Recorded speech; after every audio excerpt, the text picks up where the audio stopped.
చదువుకోగానే సరిపోలేదయ్యా, చదువు ఎలా ఉండాలి, ఎలా ఉంటే నువ్వు జీవితాంతం నిశ్చింతగా ఉంటావు అని చెబుతున్నాడు. ఇవాళ సాఫ్ట్వేర్ సహా అన్ని రంగాల్లో పనిచేస్తున్న వాళ్ళు ఎంత ఒత్తిడి ఎదుర్కొంటున్నారో అందరికీ తెలుసు. బ్రహ్మదేవుడు వాహనం హంస.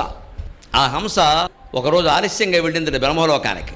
అందుకని బ్రహ్మదేవుడు కోపం వచ్చింది. వెంటనే పక్క వాళ్ళని పిలిచి, ఇక నుంచి హంసకి చెప్పండి మళ్ళీ ఇది ఇక్కడ ఉండాల్సిన పనుల దానికి ఉద్యోగంలో తీసేస్తున్నా, అంటే పద్మవనానికి వెళ్ళొద్దని చెప్పండి, మానస సరోవరంలో ఉండే పద్మవనం దగ్గరికి వెళ్ళొద్దని చెప్పండి, అక్కడ తామర తూళ్ళు ముట్టుకోవడానికి వీలు లేదని చెప్పండి, ఇది బ్రహ్మశాసనం అని చెప్పండి అని చెప్పి వెంటనే హంసకి పౌరుషం వచ్చిందండి. అవునా, నన్ను ఆయన ఉద్యోగం మానేమన్నాడా?